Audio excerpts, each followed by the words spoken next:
West or something. I've been living in Key West. Off the grid a bit. Make it nice. Miami advice.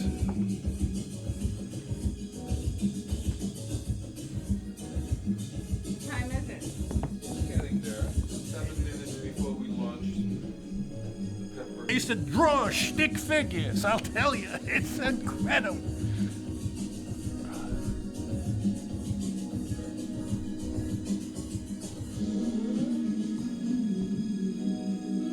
Oh, wait. Hey, Kitty, am I going to have that little thing to look at? The little person? Oh, you mean. It helps me. My God, I could look at that beautiful man all day. I must be gay. Just say this. I made my mistakes. Yes, I've... In all of my years of public life, I have I have never profited from public service.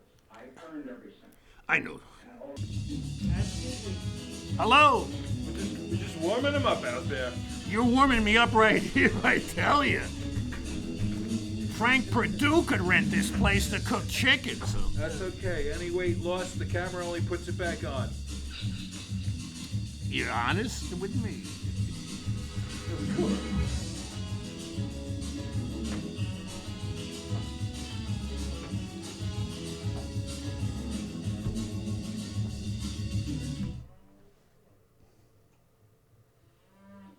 Oh my God.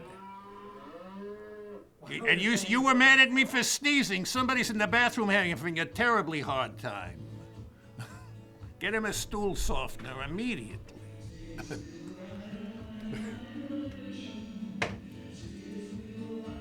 And I'm gonna make...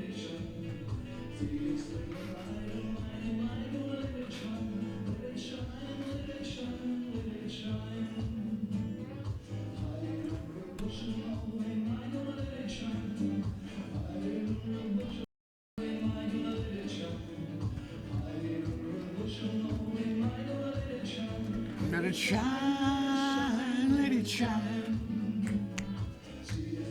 The kind of music you'd hear and see at the state fair. Yeah, or the state prison, you know. By the way.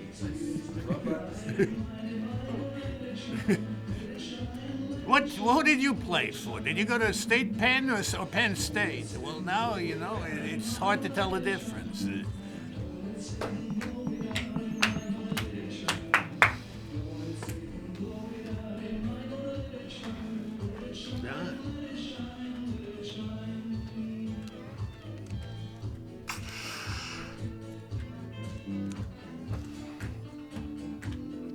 How I do this is, you know, I got myself into this and this.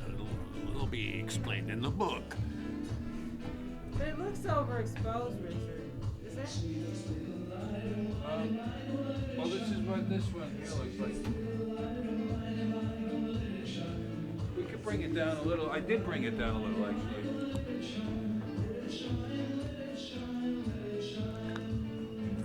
What is going on around here? Katie, give me a picture of myself. I'll tell you how I look. It looks good. Well, are you going to It give looks me... a little later at night now. Yeah. I like that. After I hours. like that. Yeah, I got an after hours... Sacrifice the 5 o'clock shadow. I got an after hours synagogue. You know, you'll love the place. It really is. The rest of the office has gone home. Yeah, and we're just starting. Right. I really want that, Katie. What? The view thing, so I can see my... Oh, I'm sorry. If I fuck up, Katie, it's your fault, all right? I'm doing this for you. Definitely, you're right. Totally.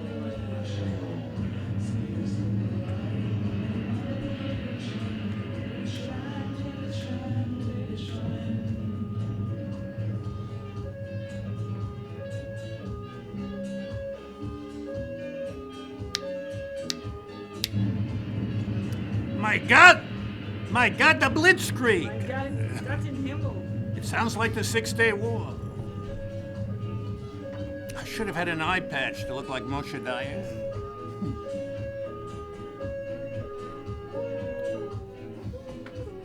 I'm getting very confused around here, Rich. Do I have volume? Am I being heard?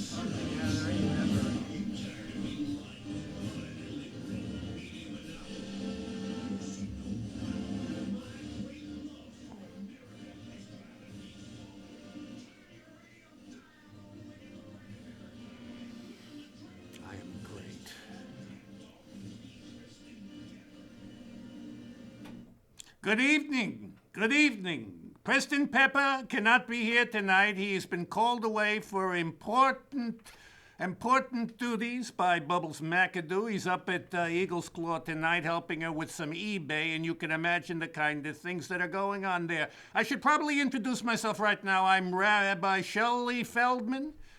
Some of you may know me from my radio show, Miami Advice. We've helped a lot of people with Miami Advice, and I'm a long-standing friend of Mr. Pepper, who I call Pepper. I never call him Mr. Pepper. I call him Pepper. Sometimes I kid him. I call him Dr. Pepper, but he's something I didn't want to drink. Anyway, it's a big surprise for me, too. I was out at the dog track with my good friend, Pep's friend, too, ex-Secretary of Education, Bill Bennett. When the phone rang. You know, I love Bill Bennett. He's a degenerate gambler.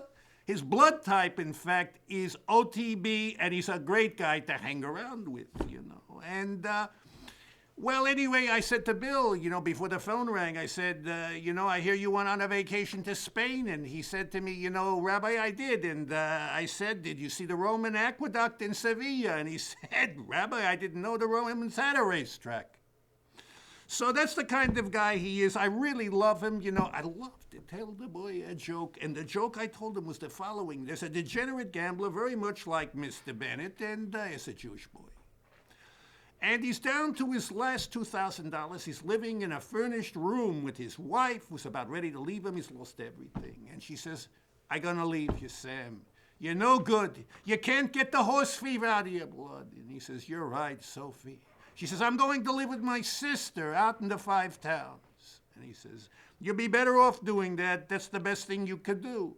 And he's feeling terrible. Why shouldn't he be feeling terrible? He loves his wife. Besides, he doesn't know how to cook. And anyway, he decides to take a walk, and he's walking along, and he sees a synagogue. And he sees the synagogue, you know, and he says, well, it's worth a shot, right? It's worth a shot. And he walks in there, and he starts to pray, and he says, God, I'm a real loser. I've lost everything. My wife's going to leave me. I got no money. I'm living in a furnished room. Help me, God. Help me, God. Help me out the way you helped Moses out. Help me out. He says, in fact, let's talk a deal. Because the Jewish people are negotiating people who are always making deals. Why do you think it took Moses so long up on the mountain? He had to work out a deal, and the deal was the following. He says, look, Rabbi, let me win big at the track today, and I promise I'm going to give half of all the money I make to the poor people in the town. So that said, he goes out to the racetrack, and he loses everything he bets. It's a terrible situation. He's completely wiped out. He's feeling absolutely terrible. I know the feeling. I've been there myself, believe me. What happens?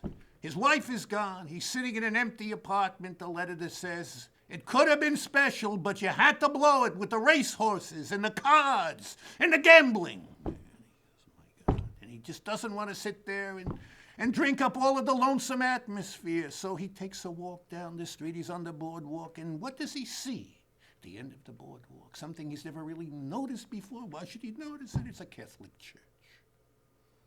He says, what the heck? What the heck? I'll try. He goes into the Catholic church, and he sits there for a while, and he starts talking to God. And he says, God, am I a loser? Am I a mess? Am I a sinner? Am I a fool? Listen, God, let's make a deal. You and I, let's make a deal. Bill Bennett, he loves this joke. He says, let's make a deal. I'll convert to Catholicism, and I'll give half the money I win today if you'll let me go to the track with my last $1,000 and win 6 consecutive long shots. 6 consecutive long shots. Goes to the track. 1, 2, 3, 4, 5, 6. 6 consecutive long shots. It's never been done before. He's back in the money. He wins $3 million in one afternoon. A week later, he's sitting in a new condo down in Miami Beach. His wife has come back to him. And he's sitting there reading the racing form. And he says, you know, Sheila, And she says, yes, Sam. He says, our God is the smartest God. And she says, how can you say that? How could you say that our God, Sam, is the smartest God? And he says, he knew I wouldn't give. And, you know, that joke got a tremendous laugh out of Bill Bennett, and then the phone rang, and, you know, it was Preston Pepper, and Pepper says to me, Rabbi, you gotta come up and do the show for me. I gotta do some favors for Bubbles. God bless Bubbles. She's discovered eBay. She wants me to help shoot some pictures of a couple of Rembrandts, a couple of Picassos that we're gonna sell on eBay, and I really owe it to her. So why don't you come on up and help me? And I said, why not, Pep? Why not, Pep? I could use the exposure, and, you know, I would like to try it out. I've heard a lot of good things about Rockland World Radio. So anyway, I come on up here, and it's not too bad. I mean, he really didn't have to bend me too much, you know. Look, I could probably do this job in my sleep, and I'm an insomniac. You figure that. I could do it in my sleep, and I'm an insomniac. And, you know, I told that to Pep. You know where I developed insomnia? It's a very, very interesting story. Pep and I used to work together in radio down in Miami. I got him into the radio game. It's really true. I got him into the radio game. He was working, I think, for the CIA, one of these organizations, and we were roommates together. We were staying at the Golden Gates Hotel. We used to call it the hourly rates. It was one of that kind of places. You saw the tennis match, that Russian girl with the, You used to hear that all night long from the other sides of the wall. You know, that's how it was at the Golden Gates or the Garden Gates. But we got by. We had a pretty good time. We had a lot of great friends. And, basically, I got Pep into the radio business, and he started doing the Preston Pepper Show. I was doing Miami Advice. I would sit there, people would call in, and they would say, Rabbi, my wife is playing hard to get. What do I do? And I'd say, simple, get hard. And this was before Viagra. I mean, it was an incredibly crazy time we were living through. People suffering from impotence and emptiness. That's what it was basically about. Lonely people would call me up, and if they sounded interesting, I might take a phone number and drop by after the show. And believe me, there were plenty of interesting people down there. A whole lot of wealthy Jewish divorcees who needed spiritual counseling, and I began to administered to this sector of society. And it's a long story. It'll probably be coming out in my book pretty soon called Kosher Casanova. It's a wonderful story. You're all going to love it. You're going to have a wonderful time. Well, anyway, I'm very happy to be here tonight because every opportunity I get to get on television or radio, I like to address the number one most dangerous problem in the world today. You know, scientists for a very long time have said that the most abundant substance in the universe is hydrogen. Can you believe that? Have you ever heard anything so ridiculous, young lady? What's your name? Calypso, what a beautiful name. It sounds like a Greek name. I want to tell you something. Pep had warned me. He said, you're going to have problems here. Rich is having problems with the kleptomaniacus brothers. The two Greeks who used subterfuge to buy this building, and now they're clearly liberals. He said he wants to get them out. He wants to get Rockland World Radio out of this building. He doesn't want them here anymore. I met him on the stairs, and I said, so you're the Greek guy. I said, my people have had plenty of dealings with your people going way, way back. And he said, yes. And I said, your people gave the world a great gift. And he said, yes. I said, democracy. And he said, yes, we give world democracy. And I said, and it's failing. My people gave the world a great gift, monotheism, and it's becoming more and more important every day. So put that in your pipe and smoke it. And I left him there standing, completely confused. I went up the stairs while this Greek grumbled in the stairwell. It was an incredible little thing. I got to tell Pep about that. That's the way you deal with people like that. You completely confound them. I'm very good at confounding people. Well, anyway, for the longest of times, people have said that the most abundant substance in the entire universe is hydrogen. They were completely wrong. The most abundant substance in the entire universe is anti-Semitism. Anti-Semitism, if we could only find a way of harnessing anti-Semitism, we could solve the world's energy crisis. There's so much of it. It's a horrible thing. But why shouldn't it be? The entire world is jealous of the Jewish people. Why are they jealous of the Jewish people? I'm going to tell you. Because of the great gifts that God bestowed on the Jewish people after they negotiated up on that mountain. I'll tell you, it was a tough deal, but Moses hung in there. What a lawyer that boy would have been. What a lawyer that boy would have been. He was a keen negotiator, and he got a lot of things out of the big guy. He got a lot of things, and the Jewish people have provided them to the world. They include psychoanalysis, monotheism, the theory of relativity, polio vaccine, method acting, the movie industry, the NBA, Freud, Einstein, Mel Brooks, Murder Incorporated, Meyer Lansky, and Bernard Baruch. I'm not saying the Gentiles haven't provided anything for the world. They have, distilled spirits. But when you add it up, when you take a look at what you're doing, you've got to admit there's a lot to be jealous about. And, I was talking about this jealousy with Preston Pepper many times, and he said, look, don't worry. You've got good friends in your corner now, and I hope we do. I really hope we do. When you got friends like Preston Pepper, you feel a little better, but I got bad news today. It appears that Israeli intelligence has detected a sinister plot. What is this sinister plot? Apparently with the help of people from behind what was once known as the Iron Curtain. That's where Pavlov comes from. Terrorists are training dogs to urinate on the Wailing Wall. Oh my God. This is one of the scariest things I've ever heard. Terrorists urinating on the Wailing Wall? Forget it. What would we do? Who wants to shoot a dog? We might have to shoot dogs. We love dogs. The Jewish people are a dog-loving people. There's nothing we love more than dogs. And you know it, Calypso. We really love dogs. Every time I'm out here and I go over to Eagle's Claw, where your aunt has her beautiful mansion. I've known your aunt for a long, long time. I've known Bubbles McAdoo for a long time. I used to be her spiritual advisor. She called me up. She wanted to study the Kabbalah. You know how it was a couple of years ago. Everybody was studying the Kabbalah. Madonna was studying the Kabbalah, and this one was studying the Kabbalah, and that one was studying the Kabbalah. And she wanted to study the Kabbalah, and she was impressed because I taught the Kabbalah through the racing form. It was something I came up with, and it was a very interesting thing. And anyway, I've been there many times. I've got to tell you, the house that they live in,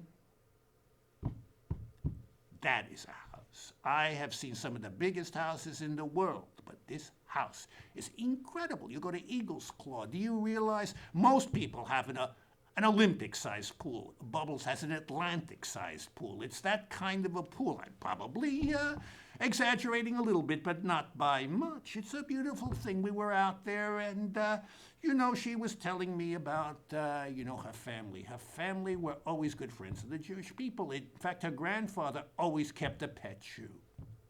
Even in the old days when it was out of style, she kept a pet Jew, it was trained to do taxes and other things, and she's always, admired her grandfather for this, and she always thought, maybe one day I will have a pet Jew too, and she probably will one day. I don't want to wear a collar and a leash, but I tell you, there are certain benefits to working for the McAdoo clan, and I just want to say that they are worthy Gentiles, they're wonderful people, and anybody who doesn't understand what Bubbles is trying to do is completely mistaken.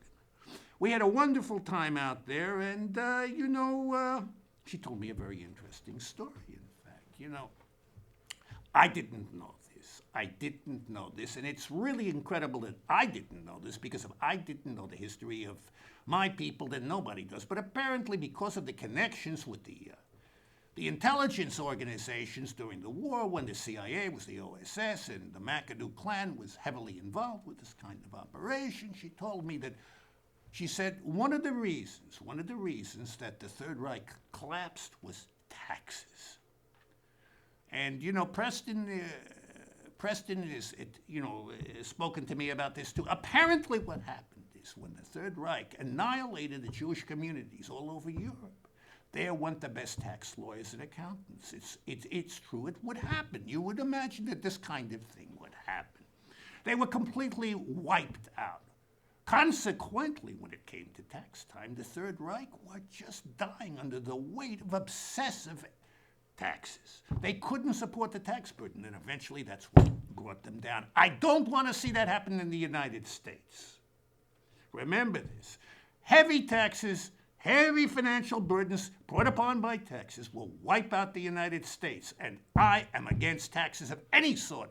Pepper and I are like this about it. We don't want to see any taxes in the United States. We are not happy with anything that either candidate is pronouncing at this moment. We would like to see taxes completely wiped out, but it isn't going to happen because everybody needs money to pay somebody off. That's just the way the world works.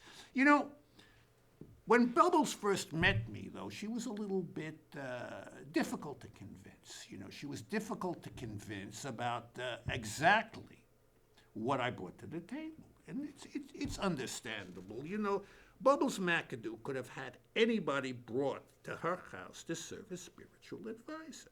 Anybody. And she said to me, Rabbi, you know, before I sign a deal with you, well, let's put it this way. I would like to hear from you what you consider to be, you know, a great secret, a great spiritual secret. And I said, well, what would you like to know? And she said, well, this question might seem rather childish, rather silly. I said, ask away. Nothing is too childish. Nothing is too silly. Go ahead, Miss McAdoo, test me. And she says, are you sure? And I said, I'm sure. She said, no, I can't say this to you, Rabbi. I can't ask you this. This is so stupid. And I said, I'm here to help you, darling. I'm here to help you. I've swum in your pool. Now I'm going to help you. She said, I want to ask you this. I really want to ask you this. I mean, this is something I've wondered my whole life. I said, ask away. She said, but I can't ask you. It's so childish. It's so simplistic. It's so ridiculous. I said, ask away. And finally, she summoned up the courage. She's that kind of a woman. You know, over in Britain, they now call her the uncrowned Queen of Scotland. She's that kind of a woman. And she says, Rabbi, who went to Chevy Chase's movies? And I said, young lady, I stand here in awe of you. That question that you just put to me is so deep and so profound. I expected you were going to ask me something trivial, as what is the meaning of life? Why are we here? What is the purpose of people? And instead, you surprise me. You take me completely by surprise, and you ask me something so deep and important and profound. You ask me, who was Chevy's audience? I said, you know, very few people could tell you this. Very, very few people could tell you this. She said, I know. I said, you couldn't ask anybody to give you that kind of information, not even the accounting department over at his studio. But I think I can help you out on this one. And she looked at me and she said, then tell me, please, who went to Chevy Chase's? Who went to Chevy's pictures? People are walking out here. It's incredible. A lot of people just don't want to hear this. It's too painful. I said, sit down, dear woman. Sit down and let the rabbi tell you the story. It's a long tale. It's going to take a little while. By the way, could you get me a glass of seltzer?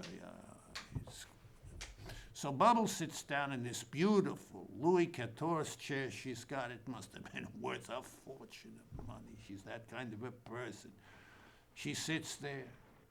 Pep is there. They look at me, and I said, years ago, I was sitting in a diner on Continental Avenue in Forest Hills out in Queens, New York.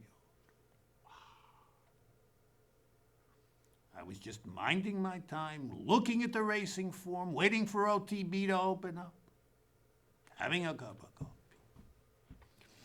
And there's a group of women, old Jewish ladies, gathered around the table, talking to each other. And I start to eavesdrop, and one of them says, what are you going to do today? Logical question. These people are all retired, you know. They've got to think of what to do to fill in their time. And she says, I am thinking of going to the Golden Age special, the matinee, to see a movie.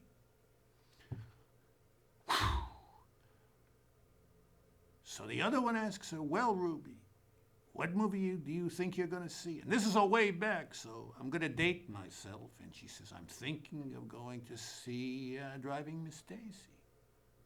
The other one says, oh, my God. Don't go see that movie. And she says, why not? She says, it is so depressing. It is so depressing. She says, what do you mean it's depressing? She says, it's about, you know. I don't know. You know. I don't know. You know, Alzheimer's disease. Oh, here comes the angry human. I'll have to deal with him later. The boy is he's a very sick boy. I'm trying to work him through it. He doesn't believe in God. Can you believe it? He doesn't believe in God. Next, he's going to tell me he doesn't believe in Santa Claus, but that's another story. Well, anyway, the old Jewish lady says to the other old Jewish lady, she says, it's about Alzheimer's disease. You know, your memory is completely shot. You can't remember anything. You can't remember a damn thing. And she says, really? I said, oh, my God, that's depressing. But I want to see a movie. I need a movie I can see. I'm really, really, really depressed. I need a movie I can see. And the other one says, well, if I were you, you know what I'd go see? And she says, I don't know. She says, go see Christmas Story with Chevy Chase. It's incredible. He's my sugar. It's the funniest movie you'll ever see. They electrocute a cat. It's all in good fun. You'll love it.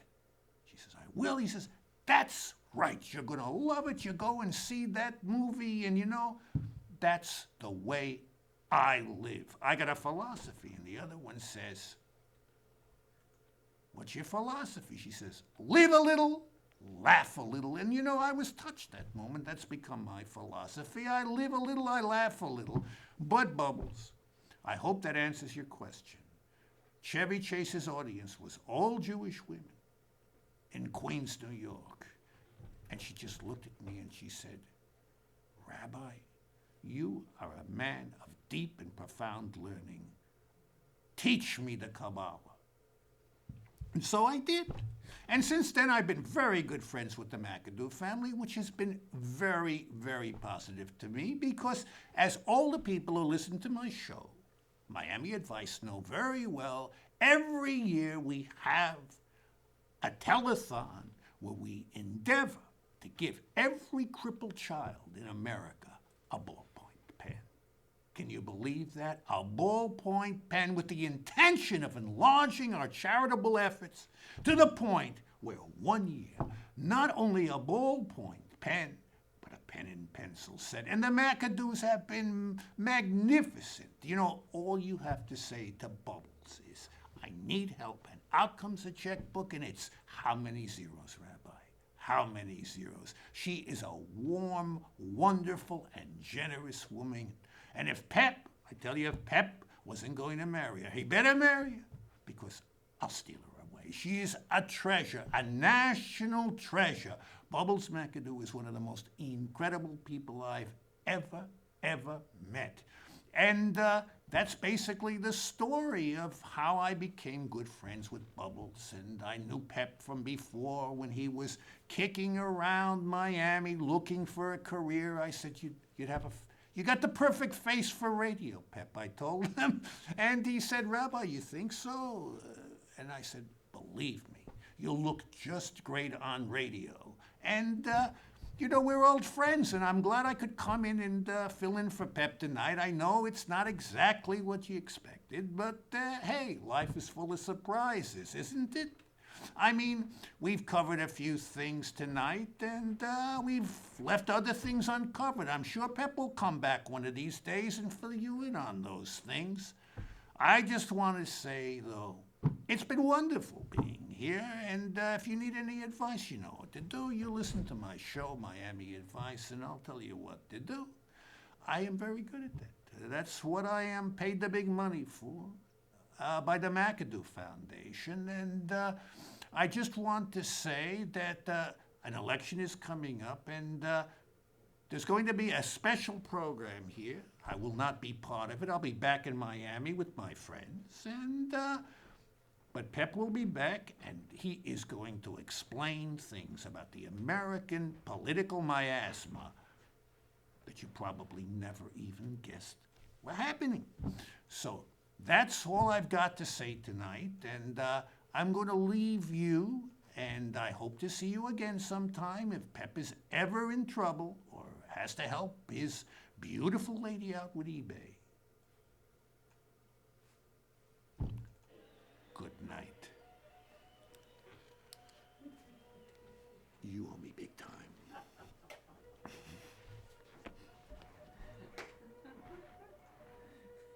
You owe me big.